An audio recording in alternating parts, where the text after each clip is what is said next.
ஒரு நாள் என் நண்பனுடைய வாட்ஸ்அப் ஸ்டேட்டஸில் இந்த வீடியோவை பார்த்தேன்.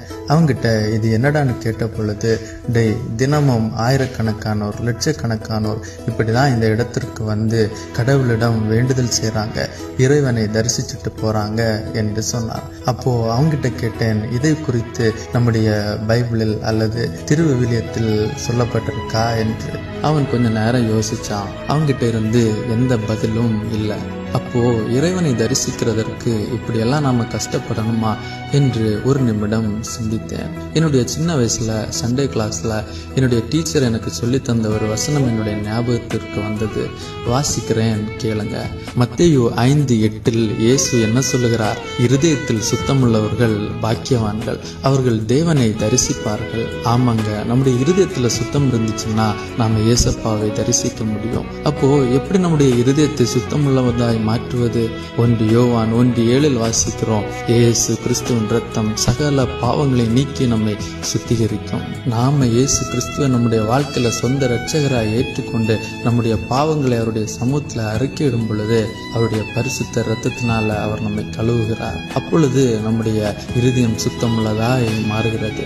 அப்பதாங்க இயேசப்பாவை நம்மால தரிசிக்க முடியும். அப்படின்னா இந்த வசனங்களுக்கு முன்பாக இன்றைக்கு ஆயிரக்கணக்கானோர் லட்சக்கணக்கானோர் செய்கிறதான இந்த காரியம் தோற்று போனது.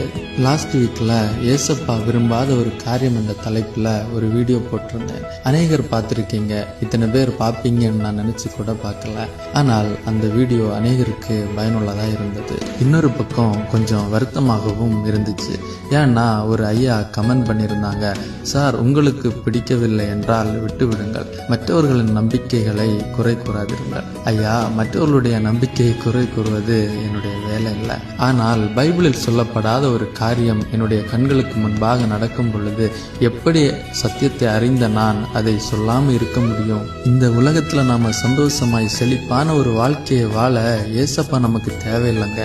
ஏன்னா கிறிஸ்தவன் அல்லாதவர்களும் இன்றைக்கு இந்த உலகத்துல சந்தோஷமா இருக்காங்க, செல்வந்தர்களா இருக்காங்க, எந்த குறைவும் இல்லாம வாழ்ந்துட்டு இருக்காங்க. அப்படின்னா எதற்கு தான் ஏசப்பா தேவை? அந்த பரலோக ராஜ்யத்தை சுதந்திரித்துக் கொள்ள. ஆகவே தான் இயேசு சொன்னார், நானே வழியும் சத்தியமும் ஜீவனுமாய் இருக்கிறேன் என்று. அவர் வேறொரு வழியை நமக்கு காண்பித்து தரல. அவர் காட்டின வழியில நாம நடந்தாதான் அந்த பரலோக ராஜ்யத்துல நம்மால பிரவேசிக்க முடியும். 2 கொரிந்தியர் 5வது அதிகாரம் அதனுடைய 6, 7, 8 வசனங்களில் வாசிக்கிறோம், நாம் தரிசித்து நடவாமல் விசுவாசித்து நடக்கிறோம். பரலோக ராஜ்யத்திற்கு நாம போனோம்னா மனிதர்கள் காட்டின வழியை காட்டிலும் ஏசப்பா காட்டின வழியில நடப்பது எவ்வளவு நல்லது.